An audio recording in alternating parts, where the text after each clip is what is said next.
जय हिंद दोस्तों। कल की वीडियो में हम लोग देखे थे मादा जनन। आज की वीडियो में देखेंगे निषेचन एवं भ्रूण का विकास। सबसे पहले निषेचन किसे कहते हैं, आइए देखते हैं। निषेचन वह प्रक्रिया है जिसमें पुरुष जनन कोशिका शुक्राणु मादा जनन कोशिका अंडाणु से मिलकर युग्मनज बनाती है, जिसे जायगोट कहते हैं। यही प्रक्रिया अंडवाहिनी या डिंबवाहिनी के फैलोपियन नली के फैलाव वाले भाग अंडाशय के समीप में होता है। निषेचन के बाद अंडाणु की बाहरी झिल्ली कठोर हो जाती है, जिससे अन्य शुक्राणु अंदर नहीं जा पाते हैं। निषेचन के फलस्वरूप युग्मनज जाइगोट बनता है। जैसा कि आप यह फिगर में देख रहे हैं निषेचन की प्रक्रिया। यहाँ पे जो अंडवाहिनी है, ठीक, यहाँ से शुक्राणु आ रहा है फैलोपियन ट्यूब में, यहाँ पे अंडाणु है, अंडाणु जाएगा यहाँ पे, तो वहीं पे क्या होगा, निषेचन होगा। आगे देखते हैं निषेचन के बाद भ्रूण का विकास।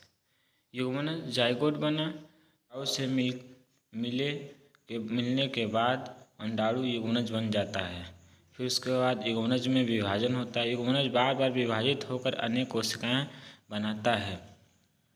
जब अनेक कोशिकाएं विभाजित होती हैं तो उसको बोलते हैं मारूरा स्टेज। उसमें 8 से 16 कोशिकाओं का अवस्था होता है। लगभग 8 से 16 कोशिकाओं का एक ठोस गुच्छा बन जाता है। फिर उसके बाद एक स्टेज आता है प्लास्टूला, जिसको ब्लास्टोसिस्ट बोलते हैं। इसमें एक खोखला गेंद जैसा ढांचा बनता है जिसमें द्रव भरा होता है। उसके बाद एक स्टेज है जिसको बोलते हैं रोपण या आरोपण, इम्प्लांटेशन।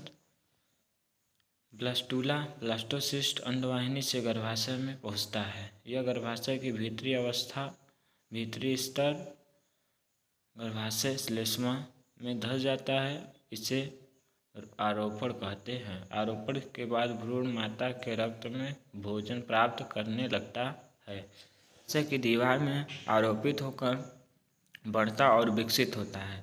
भ्रूण को पोषण नाभिनाल के द्वारा मिलता है, जो प्लेसेंटा से जुड़ी होती है। गर्भाशय लगभग 9 माह लगभग 40 सप्ताह तक रहती है। इस अवधि के बाद शिशु का जन्म होता है।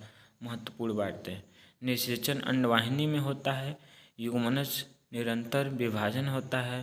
ब्लास्टूला गर्भाशय में आरोपित होता है। भ्रूण का विकास गर्भाशय में होता है। भ्रूण को पोषण प्लेसेंटा से प्राप्त होता है।